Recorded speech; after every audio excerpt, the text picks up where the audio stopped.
주식의 인싸가 되고 싶다면 공부해라. 네, 오늘도 주식의 인싸가 되기 위해서 주린이와 양 교수님과 함께 공부를 해볼 텐데요. 교수님, 오늘 공부할 주제 무엇일까요? 은행. 은행? 금융주? 예.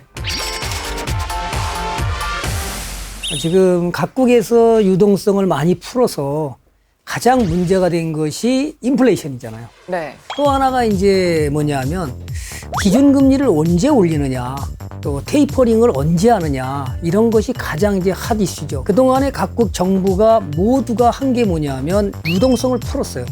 그럼 시중에 유동성이 너무 많이 풀리다 보니까 그걸 방지하기 위해서 제일 먼저 하는 거 테이퍼링을 먼저 하는 겁니다. 국채를 사면 돈이 시중은행으로 빠져나가는데 그걸 양을 줄이는 걸 테이퍼링이라고 그러고요.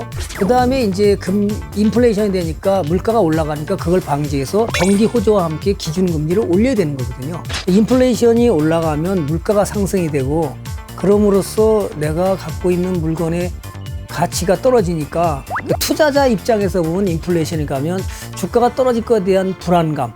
그렇지만 역으로 생각해 보면 금융 쪽에서는 인플레이션이 오히려 좋은 거거든요. 은행은 사업 구조 자체가 예금금리와 대출금리의 차 때문에 그걸 먹고 사는 기업입니다. 유동성으로 인해서 금리가 올라가고 그래서 인플레이션이 된다는 우려 때문에 금융지역 같은 경우는 인플레이션이 가면 이자율을 올릴 가능성이 높아지고 이자를 올리게 되면 제일 먼저 효과가 있을 수 있기 때문에 금융지에 관심을 가져야 되는 겁니다. 유가하고 비슷한 겁니다. 유가가 올라갔습니다. 그러면 제일 먼저 기름값부터 올리죠. 마찬가지로 기준금리를 올리게 되면 대출금리부터 올리고 예금금리는 천천히 올려줍니다. 예금금리는 받아서 그 돈을 갖다가 기본 국채 같은 걸 사서 기본으로 베이스를 깔고 대출금리를 올리니까 예금금리 빨리 안 올라가니까 어떻게 돼요? 갭이 더 생기죠. 그러면서 수익은 더 커지는 겁니다. 그런 갭이 많을수록 은행은 사업이 더 잘 되는 거죠. 각국이 지금 기준금리 얼마나 낮췄죠?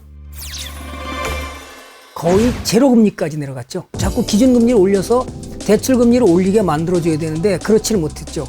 그리고 당연히 이제 부동산의 대출 규제를 하다 보니까 은행 입장에서 보면 대출을 많이 나가야 수익을 많이 확보할 수 있는데 그것을 제한하는, 그래서 그동안에 못 올라갔던 건데, 근데 다행인 것은 이제 전 세계적으로 경기가 살아나면서 인플레이션 될 우려 때문에 대출 금리가 자꾸 올라간 겁니다. 그동안에 안 좋았던 수익 구조가 서서히 회복이 된 거예요.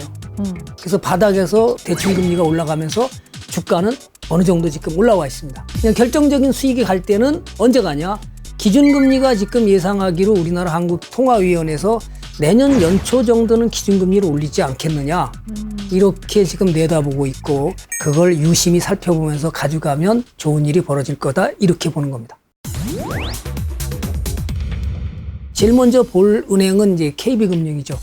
우리나라의 KB금융은 일단 대표적으로 가장 수익을 많이 내고 1등 기업입니다. 지금 이번에도 1분기 실적이 1조가 넘는 굉장히 큰 수익을 냈습니다. 증권사 예측 기대치보다도 훨씬 더 좋았고요. 대체적으로 주가는 실적이 시장 기대치보다 높았을 때가 훨씬 더 좋은 겁니다. KB은행 금융 같은 경우는 지금 15%가 넘는 그런 BIS 기준을 마치고 있고요. 그 다음에 또 하나가 이제 잘하는 것이 성장 속도가 상당히 좋아요. 우리가 기업의 주식을 샀을 때 그 기업이 영업이익 내는 거에다 플러스 성장 속도가 중요한 거거든요. 그게 ROE인데 금융주 중에서 ROE가 지금 아마 여기가 8%가 넘는 굉장히 1등 기업으로 지금 가고 있다. 지금도 주가는 지금 바닥에서는 많이 올라와 있죠. 앞으로도 더 전망이 좋다, 이렇게 보시면 될 것 같아요. 신한지주 같은 경우에는 1조를 넘게 영업이익을 냈어요, 얘도요. 신한지주는 뭐 특별히 뭐 악재 같은 경우는 나온 게 없습니다. 아직도 저평가돼 있고, 그런데 그렇게 꼭 반드시 가는 건 아니에요. 주가라는 것은. 그렇지만 저평가돼 있다, 이렇게 보시는 거고요. 이제 하나금융지주가 있는데요. 실적은 사실은 그 신한지주보다는 이번에 실적이 좀 부진했어요. 1조를 넘지 못했지만 하나금융의 장점은 또 있어요. 중간 배당을 줍니다. 다른 은행들은 중간 배당 주는 데가 아직은 다 없죠. 없어요? 네. 아. 같은 은행이라도 중간 배당 주고요. 안전한 아파트 쪽에 대출을 많이 줘가서 나쁘지 않을 정도로 가고 있거든요. 그죠? 근데 또 하나가 이제 이번에 악재가 하나 나오긴 했어요. 이제 조금 있다가 또 다른 종목을 얘기하면서 하게 되는데요. BIS 기준도 얘도 14% 정도 되죠. 퍼도 지금은 아직 싸요. 하나은행이 지금 퍼가 4.1 정도 나오는데 고평가 여부를 볼 때 그 기업의 영업이익의 보통 10배수를 잡는 것을 멀티플이라고 그래요. 아직도 10배수가 안 왔다 그러면 저평가라는 판단을 기준하고 그런 기업을 들고 갔을 때 내가 멀리 갈 수 있는 자신감이 생기는 거죠. 얘도 BIS 기준이나 이런 것은 뭐 탁월하니까 은행에서 뭐 망할 염려는 없지. 그죠? 그래서 우리가 투자했을 때는 하나금융은 상당히 좋다. 이렇게 보고 있습니다. 또 우리금융지주가 있죠. 이게 지금까지 KB금융이나 하나금융이나 신한지주 같은 경우는 순수한 한국 자본은 아니죠. 우리금융만 우리 순수한 자본입니다. 과거에 우리은행이었었는데 이제 지주사를 설립하고 우리금융 지주로 만들었고요. 또 아주캐피탈이라는 자회사를 우리금융에 편입을 했고요. 우리금융은 가끔씩 그 외국 자본을 외국에 투자했다가 좀 손실을 보는 경우가 가끔쯤 있어요. 그래서 이제 우리 카드도 있고 그다음에 우리금융 캐피탈이라는 것은 우리종금 이제 자회사들이 많은데요. 그래도 실적이 괜찮았고 지금 우리금융도 싸기 때문에 아직은 뭐 투자에도 그렇게 무리가 가지 않는다고 봅니다. 자, 금리가 만약에 내년에 연초에 상승한다 그러면 4대 금융을 사라.